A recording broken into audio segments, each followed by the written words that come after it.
বিশ্বকাপে দারুণ সফলতার পর এবছর ইউরো জয়ের সবচেয়ে বড় দাবিদার ফ্রান্স। বর্তমানে বিশ্বের ক্লাব পর্যায়ে সেরা খেলোয়াড়দের মধ্যে ফ্রান্স জাতীয় দলের খেলোয়াড় সবচেয়ে বেশি। বর্তমান বিশ্বের সেরা স্ট্রাইকার এবং সেরা ডিফেন্স ফ্রান্সের শিবিরে। মোটামুটি সকল দিক দিয়েই ফ্রান্স বর্তমানে সেরা দলগুলোর শীর্ষে অবস্থান করছে। বর্তমানে ইউরোতে ভালো দলের সংখ্যা মোটামুটি বেশি, তার মধ্যে ইংল্যান্ড, পর্তুগাল, জার্মানি অন্যতম। সে সকল জায়ান্ট টিমগুলোর বিপক্ষে ফ্রান্সের ঘোষিত দলটি কেমন হলো? এতদিন পর এনগালো কান্তেকে কেন সুযোগ দিল দেশাম? এবং এবারের ইউরো জেতার সম্ভাবনাই বা কতটুকু? সকল প্রশ্নের উত্তর থাকবে ভিডিওতে, তো চলুন শুরু করা যাক।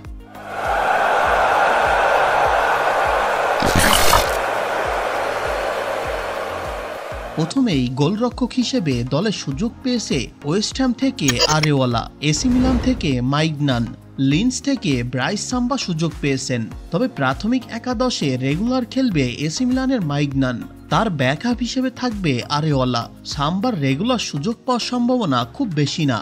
তবে ফ্রান্স জাতীয় দলের ডিফেন্স তুলনামূলক বেশ শক্তপোক্ত।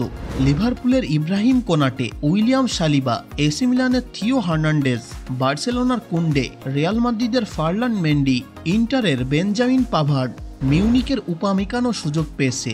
প্রাথমিক একাদশে সেন্টার ব্যাকে সালিবা এবং কুন্ডে সুযোগ পেতে পারে। রাইট ব্যাকে পাভার্ড এবং লেফট ব্যাকে থিও হার্নান্ডেজ খেলতে পারে। তবে তাদের ব্যাকআপ ডিফেন্ডারও যথেষ্ট ভালো খেলোয়াড়। সেক্ষেত্রে ফ্রান্সের ডিফেন্স লাইন এই ইউরোই সবচেয়ে শক্তিশালী বলে আমাদের ধারণা।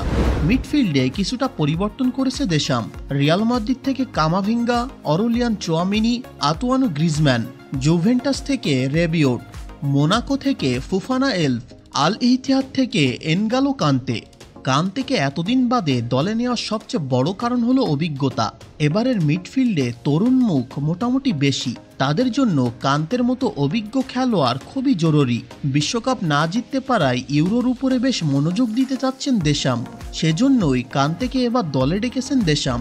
ফ্রান্সের ফরওয়ার্ডে এমবাপ্পের সাথে থাকছেন অলিভিয়ার জিরুড, কলু মোয়ানি, এমবাপ্পের পিএসজি সতীর্থ ডেমবেলে ও বারকোলা, মিউনিখের কোমান এবং ইন্টারের তুরাম।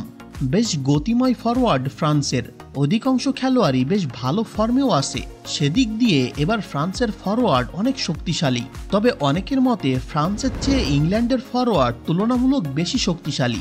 তবে ব্যক্তিবিশেষ মতামতের ভিন্নতা থাকতেই পারে। দর্শকদের মতামতের উপরেই সর্বদা শ্রদ্ধাশীল বিহাইন্ড দ্য গোল পরিবার। এবার মূল প্রশ্নে আসা যাক। ইউরো জেতার সম্ভাবনার দিক দিয়ে এমবাপ্পের দলকে আমরা সবচেয়ে এগিয়ে রাখব, কারণ এই দল মোটামুটি সকল স্থানেই পারফেক্ট।